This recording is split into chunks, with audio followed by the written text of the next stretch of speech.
Amateka ya muntu ni urugendo rufite ishusho y'umuzenguruko wisubiramo nk'inzoka yiruma umurizo.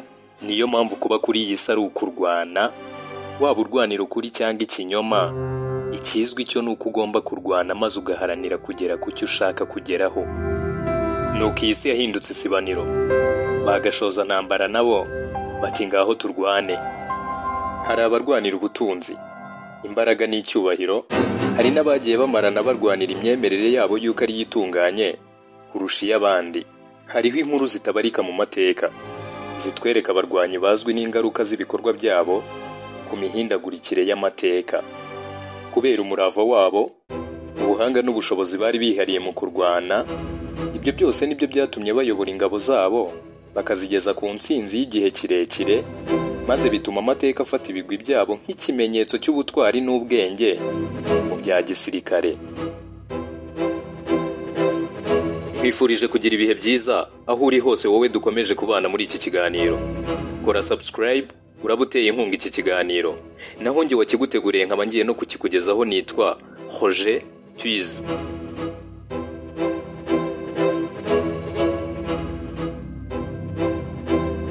Uyu munsi tugiye kurebera hamwe urutonde rw'indwanyi 10 z'ibihe byose kandi zirusha izindi bigwi by'intambara.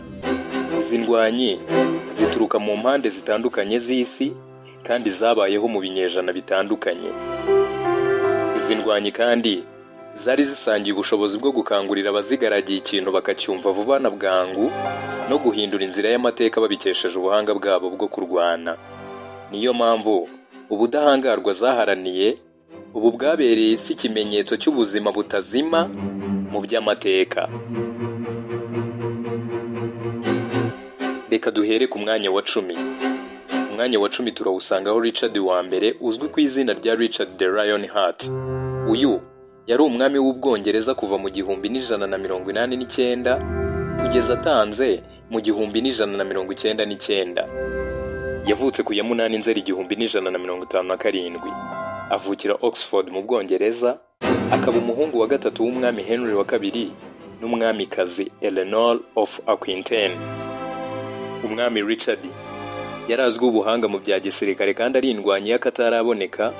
Yamaze igihe kinini ku ngoma ye mu mahanga, ayobora intambara ya gatatu y'umusaraba ariyo The Third Crusade War. Hari ku butaka bwera mu kwigarurira Yerusalemu yambura abayisilamu. Yarwanye kandi n'umwami Philippe wa kabiri w'Ubufaransa kandi yagiye atsinda intambara nyinshi zitandukanye zamurwanyije.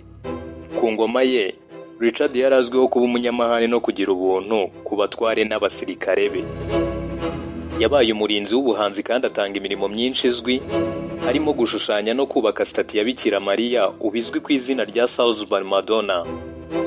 Umwami Richard rero ku ya 6 Mata 1199 yaratanze. Icyo gihe yari afite imyaka 41 nyuma yo gukomerekera ku rugamba rwo kurwanya umunyacyubahiro wari warigometse ku bwami mu Bufaransa. Umwami Richard akimara gutanga, yasimbuwe na murumuna we witwaga John, nawe wabaye umwami w'Ubwongereza. Nubwo yamaze igihe gito ku ngoma, Richard wa mbere akomeje kuba umwe mu bami bakomeye kandi bubahwa mu mateka y'Ubwongereza.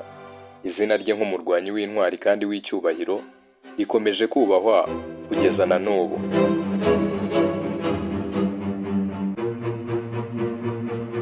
Ku mwanya wa 9 rero turahasanga Salah ad-Din Yusuf ibn Ayyub, indwanyi y'igitangaza yamenyekanye nka Saladin. Yari sultani wa Misiri na Syria. Niwe washinze ingoma ya Ayyubid. Yari umuntu w'ingenzi cyane mu ntambara ya gatatu y'umusaraba, Aba-Islamu bayita intambara ntagatifu. Muri iyo ntambara, Saladin yari umuyobozi w'ingabo z'Aba-Islamu.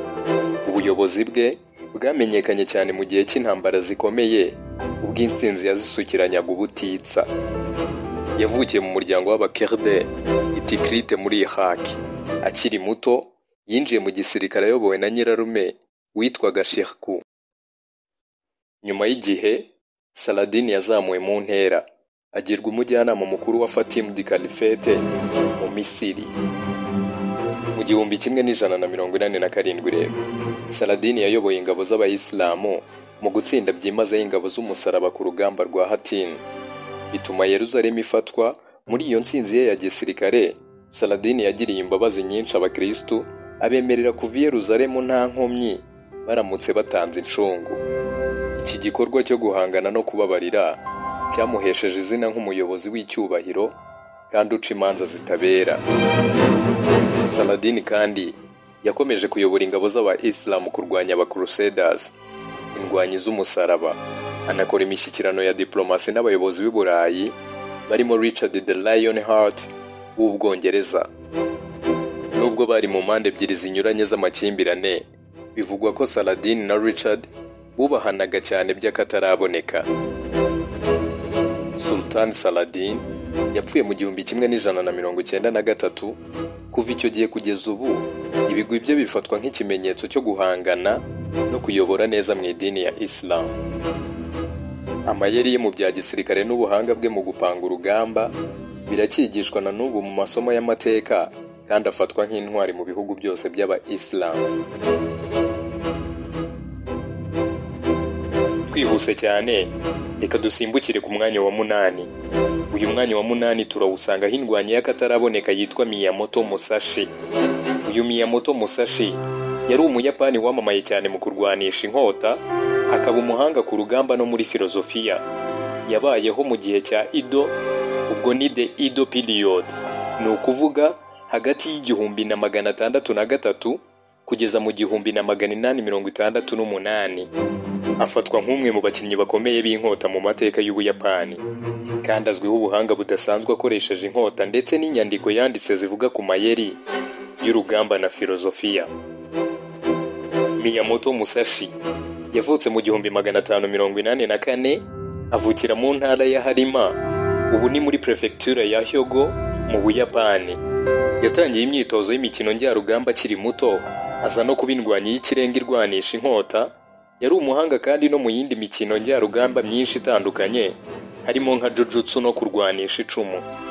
Mu mibereho ye yose, Musashi yarwanye inshuro nyinshi kandi ahangana n'abandi bahanga mu kurwanisha inkota, maze akabatsinda bose. Bavuga ko yarwanye ingamba zifatika inshuro zirenga 60 mu buzima bwe. Nubwo umubare nyawo utazwi, ariko Musashi yabaye umurwanyi mu ntambara nyinshi n'amakimbirane atandukanye yabaga mu Buyapani. Miyamoto Musashi yapfuye mu 1645 afite imyaka 61. Akomeje kuba umuntu wubahwa cyane mu Buyapani ndetse no ku isi yose, kandi ibigwi bye bimugira icyitegererezo ku mikino njyarugamba n'abafilozofe bose muri rusange kuri iki gihe.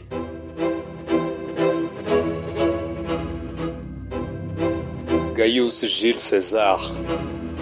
Uyu turamusanga ku mwanya wa 7 w'indwanyi z'akataraboneka zabayeho mu mateka y'isi kandi z'ibihe byose. Uyu yari umujenerali w'Abaromani, akaba n'umunyapolitike wagize uruhare mu guhindura Repubulika y'Abaromani mu bwami bw'Abaromani. Jules Caesar yavutse mu mwaka w'ijana mbere y'ivuka rya Yesu Kristo Roma, kandi arazamuka cyane binyuze mu bikorwa bye bya gisirikare yakoreraga i Gaul, ariyo yaje kuvamo ibihugu nk'Ubufaransa n'Ubwongereza bya none. Nk'umunyapolitiki, Caesar yari umuhanga mu kuvuga kandi akamenya kurema umubano utajenjetse n'abakinnyi b'ingenzi kandi bakomeye muri politiki y'Abaromani. Yatorewe kuba konseye muri 59 mbere y'ivuka rya Yesu Kristo, ashyira no mu bikorwa amavugurura menshi kandi akomeye, harimo nka kalendari ya Julian no kugabana ubutaka ku basezerewe mu ngabo. Nyuma y'igihe, nibwo itsinda ry'ibisambo byatinyaga ingaruka z'imbaraga ze zarimo kwiyongera uko bwije n'uko bukeye, yishe Caesar muri 44 mbere y'ivuka rya Yesu Kristo, ariko ibigwi bye byakomeje kubaka politike n'umuco by'Abaromani mu binyejana byakurikiyeho. Caesar yibukwa kubera ubuhanga bwe bwa gisirikare na politike ndetse n'intwererano z'ubuvanganzo. Yanditse byinshi mu bukangurambaga bwe bwa gisirikare kandi yari azwiho kuvuga neza no kwandika amabaruwa menshi. Yagize uruhare runini kandi mu gukwirakwiza ururimi rw'Ikilatini n'umuco w'Abaromani ku isi mu gice cya Mediterane. Twihuse no ku mwanya wa 6 turahasanga Hannibal Barca. Uyu Hannibal Barca yari Carthaginian general kandi yari umwe mu basirikare bakomeye mu mateka ya kera. General Hannibal Uyu yavutse muri 247 mbere y'ivuka rya Yesu Kristo muri Afurika y'Amajyaruguru. Azwi cyane kandi mu kwiyamamaza mu ntambara ya kabiri ya Punike yo kurwanya Repubulika y'Abaromani. General Hannibal yibukwa nk'umunyamayeri menshi ya gisirikare, harimo nko gukoresha inzovu yambukiranya umusozi wa Alpe mu gutungura abasirikare b'Abaroma. Uyu musozi wa Alpe ni wo musozi muremure kandi wagutse cyane uri mu Burayi, ufite ubugari bureshya na kilometero 1200. Uyu murambararo ni wo uha ubushobozi bwo gukora ku bihugu 8 byiswe 8 Alpine countries.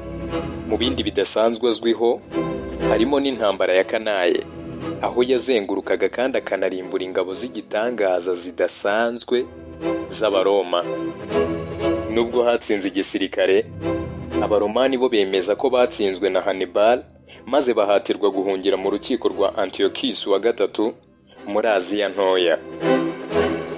Nyuma y'igihe, General Hannibal yaje kuba umujyanama wa gisirikare ku bategetsi batandukanye, barimo Carthaginian General Hasdrubal n'umwami wa Bithynia ariyo Turukiya y'iki gihe. Hannibal rero, ibigwi bye mu gisirikare byazanye impinduka zikomeye ku mbuga z'urugamba, kubera amayeri ye mu bya gisirikare, gukoresha udutero shuma mu nzira zifatika n'intambara zo mu mutwe. Ibyo byose na n'ubu bikomeje kwigwa n'abayobozi b'ingabo ku isi. Yari indashyikirwa mu buhanga bwo kuyobora, ubushobozi yari afite bwo gutera abanzi ubudasubira inyuma, ubudahemuka n'ubwitange mu ngabo ze, no kwiyemeza kutajegajega mu gihe cy'amakuba. Ibyo byose nibyo byamugejeje ku butwari n'ubwamamare tumwumvaho uyu munsi wa none.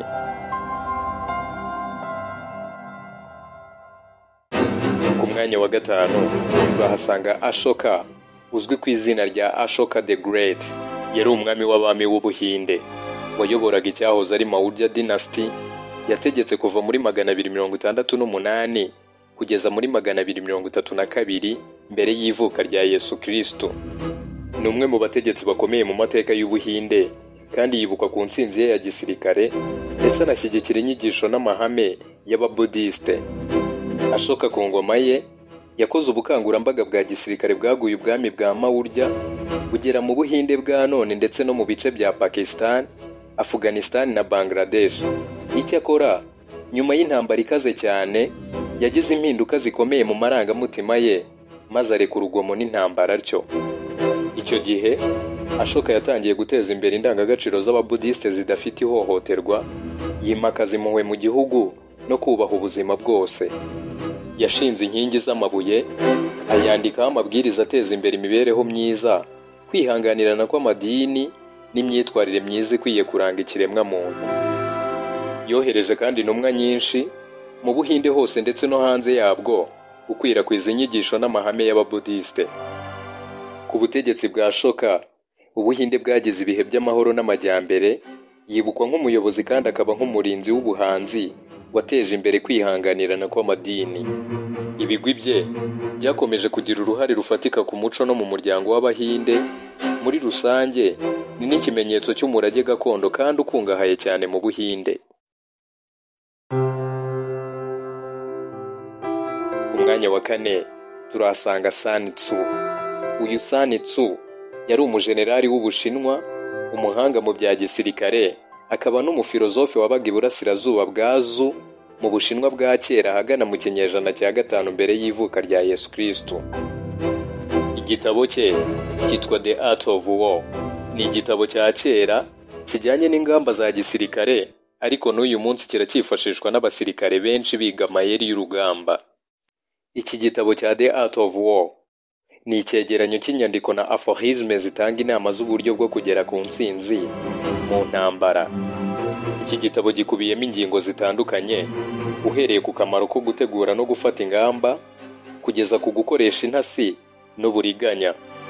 Ibitekerezo bya Sun Tzu byari bishingiye ku ihame ryo gukoresha imbaraga z'ubumuntu kugira ngo batsinde intege nke z'umwanzi, aho kwishingikiriza gusa ku mbaraga z'ubugome. Yashimangiye akamaro ko kumenya umuntu wa nyawe n'umwanzi no gukoresha ubu bumenyi kugira ngo ubone inyungu ku rugamba. Ibikorwa bya Sun Tzu byatanze umusaruro ukomeye ku myumvire n'ingamba za gisirikare, kandi byizwe cyane bishyirwa no mu bikorwa. Ibyinshi muri byo birimo ubucuruzi, politike na siporo. Ibitekerezo bye ku miyoborere, ingamba n'amayeri ye bikomeje gutera inkunga no kungura ubumenyi abayobozi b'ingabo n'abandi benshi batandukanye ku isi. Twihuse n'umwanya wa gatatu turahasanga Leonidas wa mbere.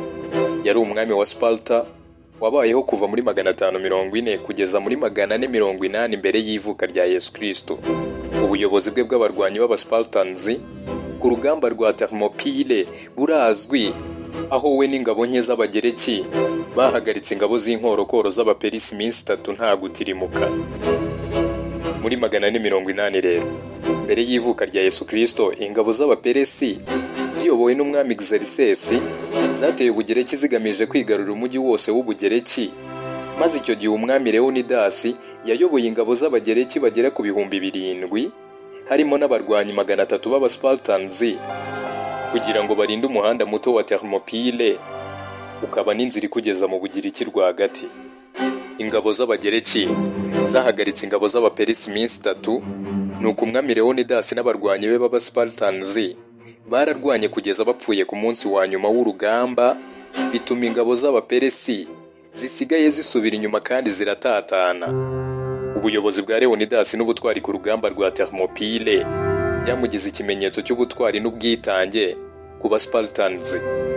Igitambo cye cyashishikarije Abagereki kwishyira hamwe bakarwanya Abaperesi, kandi amaherezo byarangiye batsinze intambara. Ubu tuvugana, Leonidas ni umuntu w'icyamamare mu mateka y'Ubugiriki, kandi ibigwi bye bitera imbaraga ubuhanzi, ubuvanganzo ndetse na filime muri rusange. Umwanzuro we wa nyuma muri Thermopylae ukomeje kuba ikimenyetso cy'ubutwari n'igitambo cy'intsinzi, kandi izina rye ryamaze gusanishwa n'ubutwari bugendanye n'ubwitange budasanzwe. Dusimbukiye ku mwanya wa kabiri turahasanga Genghis Khan wavutse nka Temujin. Genghis Khan niwe washinze kandi anaba umwami w'abami wa mbere w'ingoma ya Mongoli, bwabaye ubwami bunini kandi buhuza amateka. Yavutse mu mwaka w'1160 muri Mongolia ya none, kandi yamaze imyaka ye yose y'ubuto mu bukene no mu ngorane z'urudaca. Genghis Khan yatangiye umwuga we wa gisirikare akiri umusore, ayobora amatsinda mato mato y'abarwanyi mu kurwanya amoko yari ahanganye muri Mongolia, aho yahise amenyekana nk'umurwanyi w'umuhanga n'umuyobozi, maze buhoro buhoro agenda yagura imbaraga ku yandi moko ya Mongolia. Mu ntangiriro zo mu 1200, Genghis Khan yatangiye ubukangurambaga bwa gisirikare bwa nyuma bwari gutuma habaho ubwami bwa Mongolia, maze ayobora ingabo ze bambukiranya Aziya yo hagati, Ubushinwa n'Uburayi bw'Iburasirazuba. Yigaruriye uturere twinshi, yashyizeho ihuriro ry'inzira z'ubucuruzi zamenyekanye nk'umuhanda wa Silke. Genghis Khan yatanze mu 1227, ariko umurage we wabaga mu bwami bwa Mongolia wakomeje kwaguka cyane iyobowe n'abamusimbuye. Uyu munsi rero aribukwa nk'umwe mu bayobozi b'ingabo zatsinze mu mateka, kandi ni ikimenyetso cy'ishema ry'igihugu cya Mongolia. Ku mwanya wa mbere turahasanga umugabo udasanzwe uzwi nk'indwanyi y'ibihe byose, Alexander the Great. Alexander the Great yari umwami wa Macedonia wabayeho kuva muri 356 kugera muri 323 mbere y'ivuka rya Yesu Kristo. Ni umwe mu bayobozi bakuru b'ingabo bagize intsinzi nyinshi mu mateka. Intsinzi ze hafi ya zose zirazwi, ariko usanga abantu benshi bo muri iyi myaka ya vuba babifata nk'ibintu by'imigani aho. The Great yarazwe intebe y'ubwami bwa Macedonia afite imyaka 20 gusa y'amavuko nyuma y'iyicwa rya se, umwami Filipo wa kabiri. Yahise ashimangira imbaraga, atsinda inyeshyamba nyinshi, atangira urugamba rwo kwigarurira ubwami bwa Peresi. Mu myaka 13 yakurikiyeho rero, Alexander the Great yayoboye ingabo ze mu bikorwa bitandukanye bya gisirikare, byagenze neza, maze yigarurira uturere twinshi two mu Bugereki, mu Misiri, muri Peresi na Aziya yo hagati. Ubuhanga bwa gisirikare bwa Alexander the Great bwari bushingiye mu bushobozi bwe bwo kurema icyizere mu ngabo no kuziyobora ku rugamba ku giti cye. Azwiho ubutwari, akenshi ngo yinjiraga mu ntambara ari imbere y'ingabo ze. ngo yari afite impano yo gufata imyanzuro n'ingamba zikakaye, agakoresha amayeri menshi arimo nk'ibimenyetso hamwe n'imyitozo ikarishye yabaga yarahaye ingabo ze kugira ngo azatsinde abanzi be. Usibye n'ibyo yagezeho mu gisirikare, Alexander the Great hibukwa kandi n'umurage we wo gukwirakwiza umuco n'ibitekerezo by'abagereki mu bwami bwe, anashinga imijyi myinshi yaje guhindukamo igicumbi cy'ubumenyi n'ubucuruzi. Yashimangiye filozofi n'ubuhanzi, ashyigikira abahanzi n'intiti, kandi ashishikariza abantu kungurana ibitekerezo ku mico itandukanye. Umwami Alexander the Great yatanze muri 323 mbere y'ivuka rya Yesu Kristo, bivugwa ko yazize umuriro ukabije. Yari afite imyaka 32 gusa y'amavuko, ariko yari amaze kugera kuri byinshi birenze iby'abantu benshi batekereza ko bazageraho mu buzima bwabo bwose. Ibigwi bye nk'umuyobozi w'ingabo ni igishushanyo mbonera ku ngabo, bikaba ikirango cy'umuco w'abagereki babayeho kera kugeza no kuba ariho kuri uyu munsi wa none.